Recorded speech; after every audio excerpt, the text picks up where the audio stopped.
রাদিয়াল্লাহু তাআলা আনহু থেকে একটি হাদিস বর্ণনা এসেছে। আবি দারদা রাদিয়াল্লাহু তাআলা আনহু বলেন, কোনো ব্যক্তি যদি দৈনিক 100 বার করিয়া কালেমার জিকির করে, কিসের জিকির বলেন? কালেমার জিকির। পারেন তো সবাই? লা ইলাহা ইল্লাল্লাহ, একটু জিকির করেন না। লা ইলাহা ইল্লাল্লাহ, লা ইলাহা ইল্লাল্লাহ।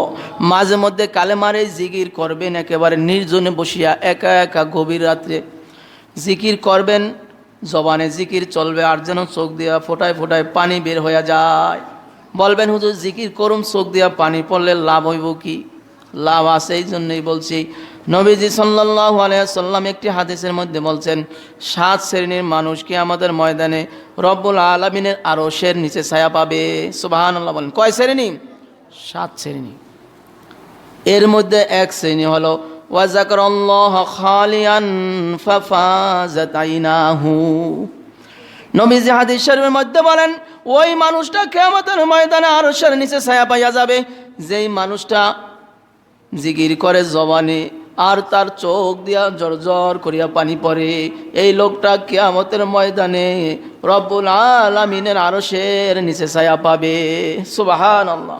আরশের নিচে ছায়া পাইতে না চায় কে? তাহলে আরশের নিচে ছায়া পাইতে হলে জিকির করতে হইব। কি করতে হবে বলেন? জিকির করতে হইব। শুধু জিকির না, জিকির করব যেন চোখ দিয়া পানি পড়ে। চোখ দিয়া কি করে? পানি পড়ে। ইমাম আবু হানিফার জমানার একটা ঘটনা, একটা লোক তার স্ত্রীকে বলছে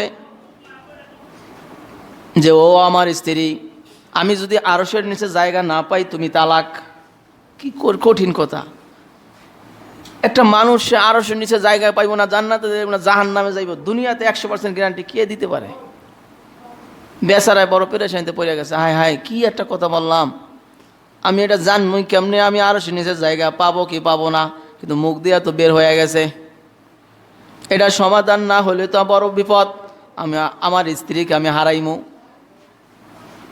এর সমাধানের জন্য আলেম ওলামাদের কাছে গেছে। আলেমদের কাছে গেছে, যাওয়ার পরে জিজ্ঞাসা করলো। আলেমরা বলে, আমরা এর জবাব দিতে পারবো না, অন্য জায়গায় যাও। তুমি আরশের নিচে মিয়া ছায়া পাইবা না পাইবা আমি কেমনে বলবো? বলতেছে, আমি এমন কথা তো বলে ফেলছি, তাহলে কি করণীয়?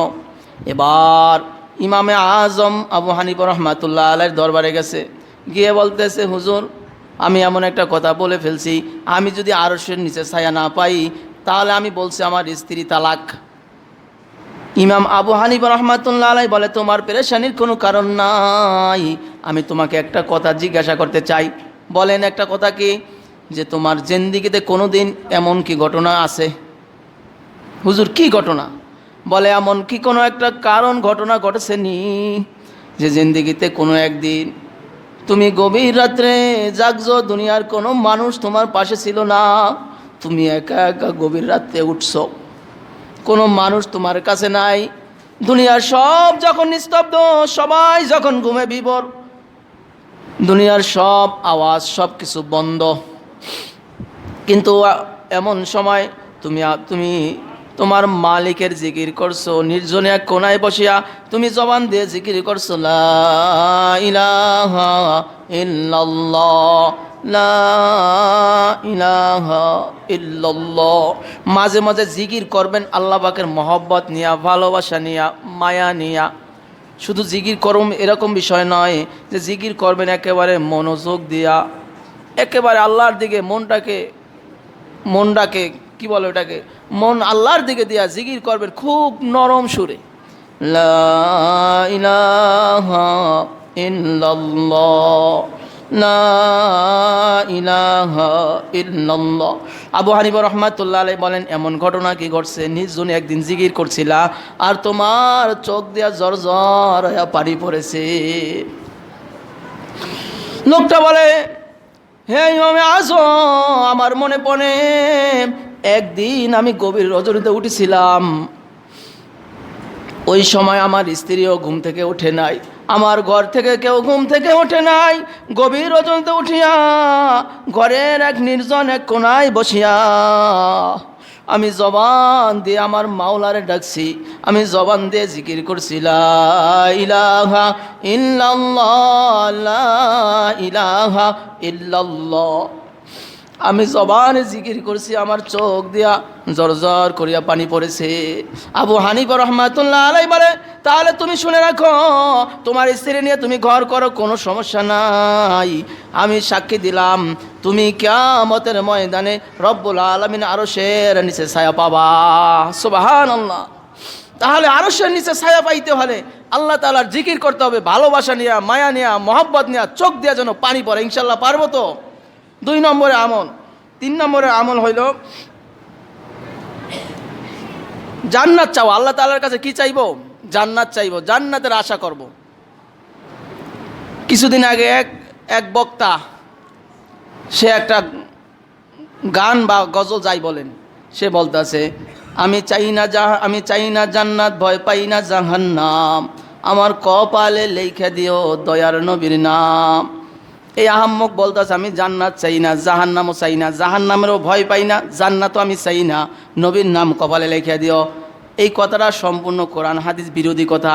আল্লাহ নবী বলেন জান্নাত চাও, আল্লাহ বলেন আমাকে ভয় করো, ইন্নী আখাফুল্লাহ, আমাকেই ভয় করো। আল্লাহ ভয় করতে বলছেন। আল্লাহ তাআলা বলেন আম্মা মান খাফা মাকাম রাব্বিহি ওয়া নাহান নাফসা আনিল হাওয়া ফাইনাল জান্নাতা হিয়াল মাওয়া।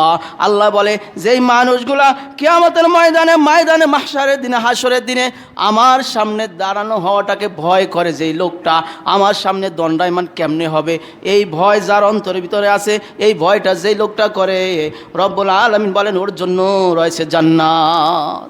তাহলে জান্নাত কি করতে হবে? চাইতে হবে। আল্লাহুম্মা ইন্না আসআলুকাল জান্নাতা ওয়া নাউযু বিকা মিনান নার। এই এক দোয়ার মধ্যে 2 দোয়া হয়ে যায়। আল্লাহ আপনি আমার জান্নাত দেন, জাহান্নাম থেকে পানা দেন। 4 নম্বরে আমল হলো জাহান্নাম থেকে কি করতে হবে? পানা চাইতে হবে। এই 4টা আমল ইনশাআল্লাহ আমরা সবাই করতে পারবো তো? ইনশাআল্লাহ। আরও আলোচনা ছিল কিন্তু সময় শেষ হয়ে গেছে।